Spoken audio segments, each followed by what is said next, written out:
بیوی کے ساتھ اظہار محبت کریں، اپنے خامند کے ساتھ اظہار محبت کریں۔ ہم اظہار نہیں کرتے، جس سے محبت بڑھتی نہیں ہے۔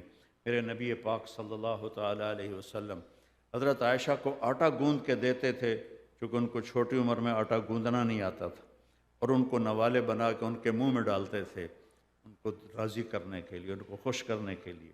ایک نوجوان میرے پاس آیا، کہنے لگا میرا اور میری بیوی کا بہت لڑائی ہوتی ہے، بہت جھگڑا ہوتا ہے، تو مجھے کوئی تعویذ دو۔ میں نے کہا بیویاں تے تعویذ نہیں چل دے، میں تنوں ہور ایک عمل دسنا۔ کہنے لگا کیا؟ میں نے کہا تم ایسا کرو کہ جب کھانے پر بیٹھو نا، 2-3 لقمے اپنے ہاتھ سے بنا کے اس کے منہ میں ڈال دیا کرو۔ کہ یہ کیا ہے؟ میں نے کہا یہ سنت ہے اللہ کے نبی کی، محبت کو بڑھانے کے لیے، محبت کا اظہار ضروری ہے، ضروری ہے۔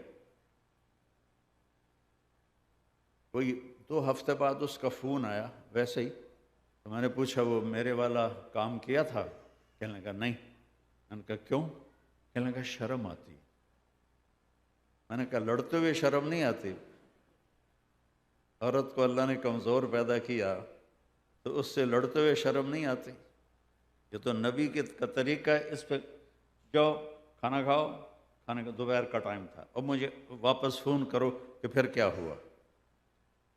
تو تھوڑی دیر بعد اس کا فون آیا کہ مولانا صاحب تو کام ہی بڑا عجیب ہو گیا، میں نے لقمہ اٹھا کے اس کے منہ میں ڈالا تو اس کا منہ وہیں کھلا رہ گیا ایسے۔ وہ کہنے لگی یہ تمہیں کس نے سکھایا ہے؟ تم خود تو نہیں کر سکتے۔ تو اس نے کہا مجھے مولوی طارق جمیل نے سکھایا ہے۔ کہا اللہ، ایسے جھولی اٹھا لی، اللہ اس کا بھلا کرے، اس کے بچوں کا بھلا کرے جس نے تمہیں انسانیت سکھائی۔ ہماری راجپوتوں میں ایک شاخ ہے رنگڑ، بڑے اکھڑ ہوتے ہیں۔ تو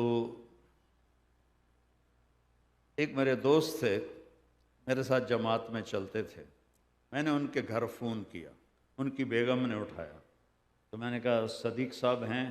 کہا جی وہ نہیں ہیں، باہر ہیں۔ میں نے کہا اچھا پھر بتا دینا، مجھے کال کر لیں گے۔ تو کچھ دیر بعد وہ ان کی کال آئی کہ ملاقات ہوئی، کچھ دنوں بعد ملاقات ہوئی۔ مجھ سے کہنے لگے مولانا صاحب بڑا عجیب ہوا کہ میں جب گھر میں آیا تو میری بیگم نے کہا وہ تھارے مولوی کا فون آیا تھا، رنگڑی زبان میں تھارے مولوی کا فون آیا تھا۔ میں نے کہا کون سا مولوی؟ کہ وہی جس نے تمہیں رنگڑ سے انسان بنا دیا۔ تو کہنے لگے کہ میں نے کہا میں پہلے انسان نہیں تھا؟ کہا نہیں۔ کہا کیسے؟ کہتے ہیں بتا ہماری شادی کو کتنے سال ہو گئے؟ میں نے کہا 27 سال۔ کبھی 27 سال میں ایک دفعہ ہنس کے میرے ساتھ بولا ہے؟ ایک دفعہ بتا دے کہ 27 سال میں تو کبھی ہنس کے بولا ہو۔ کہنے لگا میں سر کھجانے لگا۔ میں نے کہا واقعی میں تو کبھی نہیں بولا ہوں۔ کہ اس نے تجھے انسان بنایا ہے، تجھے ہنسنا سکھایا ہے۔ میرا نبی باہر